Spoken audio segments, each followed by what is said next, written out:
So we'll start by adding a waveform data set, which is called test waveform.dlis, and I open that. I'm actually going to create a new one, and I'm actually going to select just a number of those curves. I'm not going to select all of them.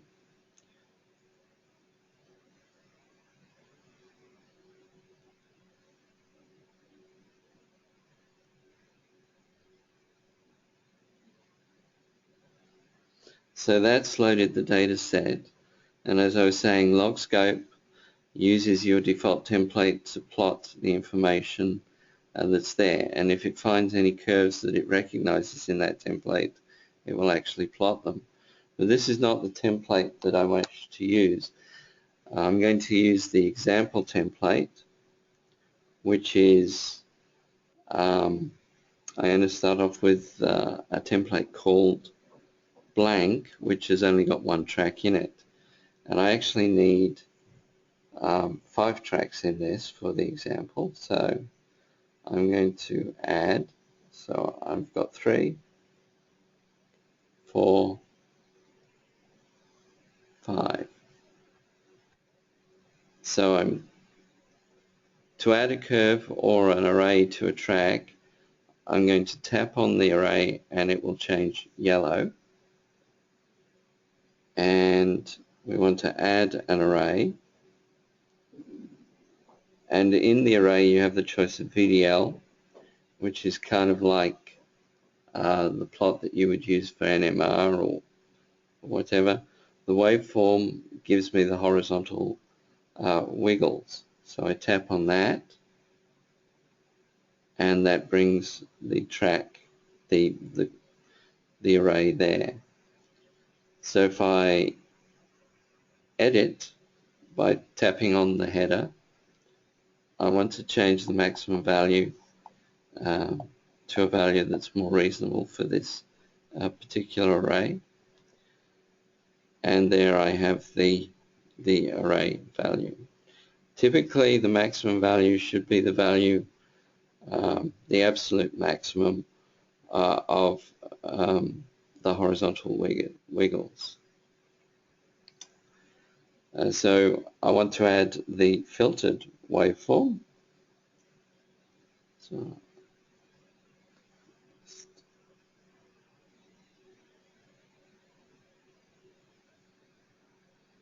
and again I need to edit this one.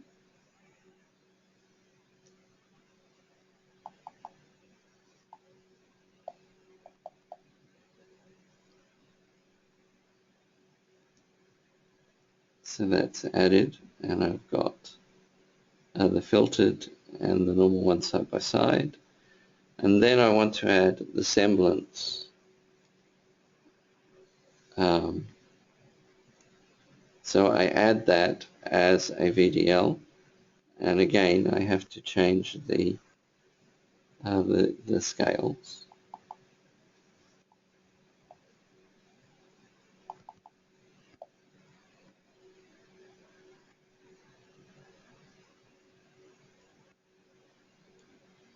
So that's plotted that there. In the last track, which you've seen already, but which I'll do again, I add the compressional sonic, which is called DTP, and it's plotted on a scale of 140 to 40. And LogScope remembers or has an alias table of an extensive number of curves, and it has the default scale range for those curves. If I want to see the plot on the semblance, I tap the semblance track, I add a curve, and we want, and again to change the parameters of that, you tap on it, and it highlights yellow. We want to change it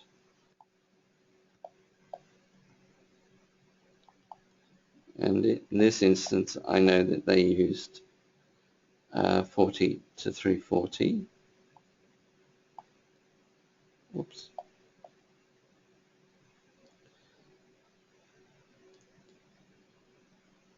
And then I'm going to select black. So that's the that's that curve plotted. Now I'd like to have a gamma ray plotted next to this, but I don't have one in this particular DLIS file. So I have another file called test.las, which I'm going to load. I'll create a new one, and it'll create a test 1, and all the curves that it recognizes that are in the plot, in my default plot, are actually plotted in the default plot. So what this means is when you load a file and you have a default plot that you wish to use, all the curves will automatically be displayed. So we go back to the test waveform that we're working on, and I want to merge in that project. So I tap merge and I tap project, and it gives me all the projects that I've got in my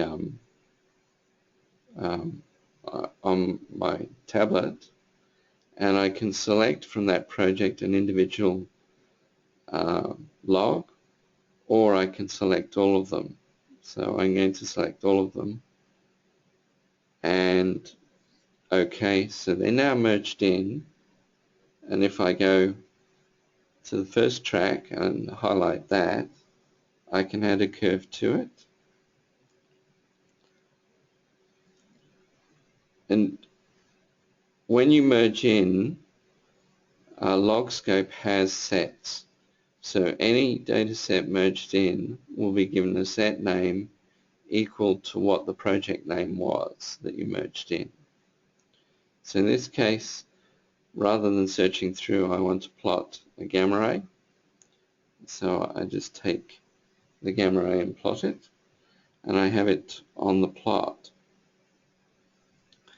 Now I can save this plot as a template, so I can use it again, which means that I won't have to fill in everything again.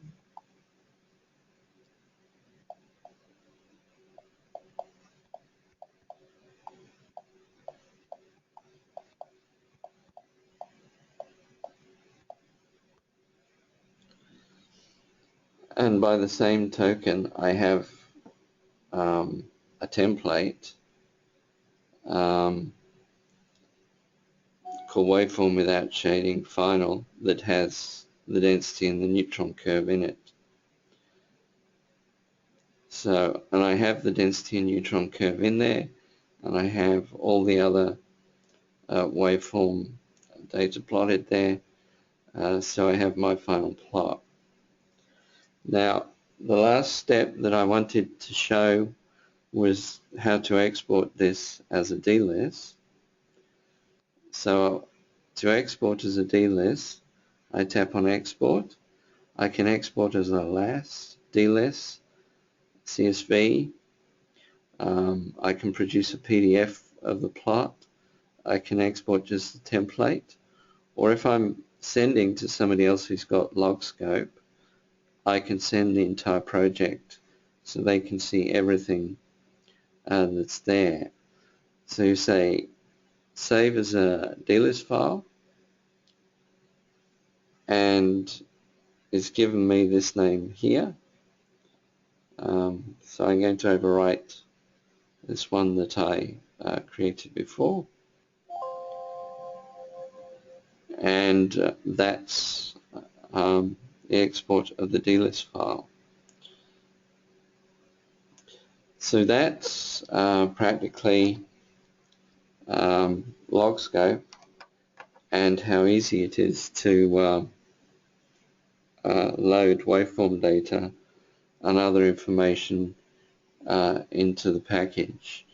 Are there any questions?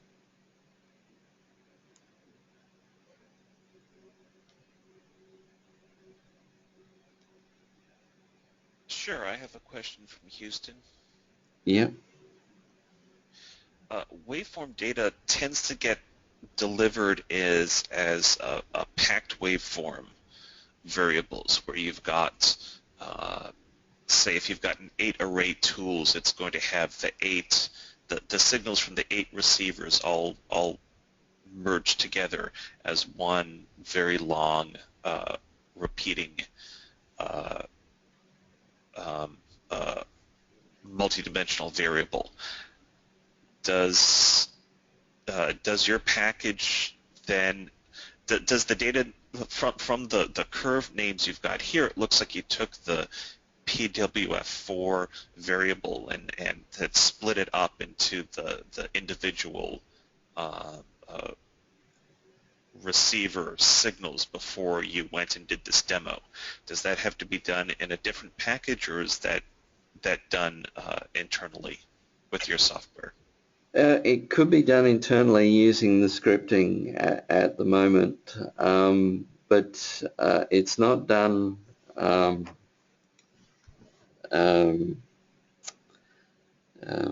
waveform plotting at the moment doesn't allow, if I go and show you the semblance allows you to specify the left index and the right index, which would allow you to pick off the first waveform, the second waveform, and the third waveform. But it's using scripting, it would be extremely easy to generate or output the waveforms as separate packages, and indeed that's kind of what we did, because basically it's just taking an array of several thousand elements and splitting it up with a regular number. Yeah, so that's kind of how it would be done, and we can have a script that does that fairly quickly and painlessly. Yeah. Okay, thank you. Yeah.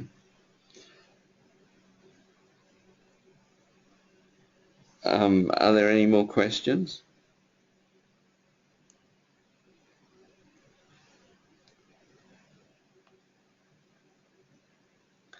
If there are no more questions, I'd like to thank you for your time, and